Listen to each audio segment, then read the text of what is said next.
नमस्कार. आज आपण स्पॅनिशमधली एक खूप बेसिक पण तितकीच महत्त्वाची गोष्ट शिकणार आहोत. म्हणजे कुणाला विचारायचं की ते कुठून आले आहेत आणि आपण स्वतः कुठून आहोत हे सांगायचं कसं.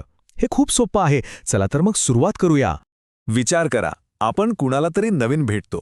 ओळख वाढवण्यासाठी पहिला प्रश्न कोणता असतो? बरोबर, तुम्ही कुठून आलात? हा प्रश्न फक्त माहिती मिळवण्यासाठीच नाहीये, तर इथूनच तर छान गप्पा सुरू होतात, नाही का?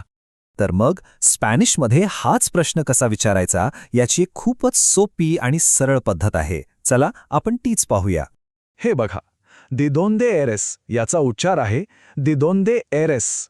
याचा सरळ अर्थ होतो तू कुठून आहेस. एक गोष्ट लक्षात ठेवा की ही एक इन्फॉर्मल म्हणजे अनौपचारिक पद्धत आहे जी आपण मित्रमैत्रिणी किंवा आपल्या वयाच्या लोकांशी बोलताना वापरतो. पण इथे एक गोष्ट लक्षात घ्यायलाच हवी. जसं आपल्याकडे तू आणि तुम्ही असे फरक आहेत, तसंच स्पॅनिशमध्येही बोलण्याचे औपचारिक आणि अनौपचारिक असे प्रकार आहेत. आणि योग्य ठिकाणी योग्य वाक्य वापरणं खरंच खूप गरजेचं आहे. इथे हा फरक अगदी स्पष्ट दिसतोय. डावीकडे आहे अनौपचारिक दे दोंदे एरेस, हे आपण मित्रांसाठी वापरू शकतो, आणि उजवीकडे आहे औपचारिक दे दोंदे एस, हे अनोळखी व्यक्ती किंवा ज्यांना आपण आदर देऊ इच्छितो त्यांच्यासाठी वापरायचं. फरक फक्त एरेस आणि एस या क्रियापदांचा आहे. छोटासा बदल आहे पण खूप महत्त्वाचा. ओके, तर प्रश्न कसा विचारायचा हे आपल्याला कळालं. आता त्याचं उत्तर कसं द्यायचं ते बघूया. उत्तर देण्यासाठी स्पॅनिशमधलं सेर हे क्रियापद लागतं. सेर म्हणजे असणे. उत्तर देण्याचे दोन सोपे मार्ग आहेत. पहिला म्हणजे आपली राष्ट्रीयता सांगायची, जसं की सोई इटालियानो म्हणजे मी इटालियन आहे. आणि दुसरा मार्ग म्हणजे सरळ आपल्या शहराचं किंवा देशाचं नाव सांगायचं. उदाहरणार्थ सोई दे बर्लिन म्हणजे मी बर्लिनचा किंवा बर्लिनची आहे. एक गोष्ट कॉमन आहे, दोन्ही वाक्यांची सुरुवात सोईनी होते.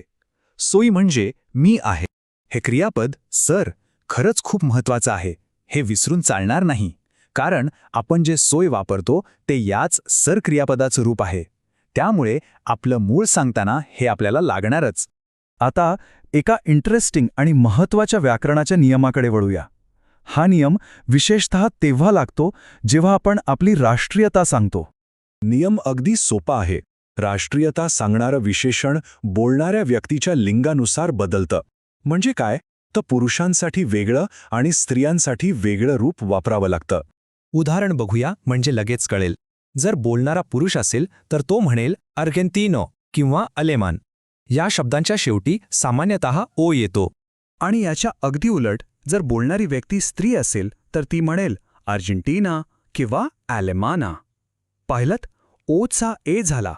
हा छोटासा वाटणारा फरक स्पॅनिशमध्ये खूप महत्त्वाचा मानला जातो. चला तर मग आत्तापर्यंत जे काही आपण शिकलो ते सगळं एकत्र करून एका छोट्याशा संवादात बघूया, म्हणजे सगळं डोक्यात पक्क बसेल. समजा कोणीतरी संभाषण सुरू करतं आणि विचारतं दे दोंदे एरेस. आता याचं एक उत्तर असू शकतं सोई दे बर्लिन, म्हणजे मी बर्लिनमधून आलोय किंवा आलीये. इथे आपण शहराचं नाव वापरलंय, त्यामुळे लिंगाचा नियम लागू होत नाही. सोपा आहे. पण जर राष्ट्रीयता सांगायची असेल आणि समजा बोलणारी स्त्री आहे तर ती म्हणेल सोई आलेमाना, म्हणजे मी जर्मन आहे. इथे बघा, आलेमाना हे स्त्रीलिंगी रूप वापरलं गेलं आहे. अगदी बरोबर. तर अशा प्रकारे आपण स्पॅनिशमध्ये कुणी कुठून आलंय हे विचारू आणि सांगू शकतो. आता पुढे काय? स्पॅनिशमध्ये ओळख करून देताना अजून काय काय शिकायला आवडेल? आपली पुढची उद्दिष्टे काय असतील याचा विचार केला तर शिकण्याचा प्रवास आणखी सोपा आणि मजेदार होईल.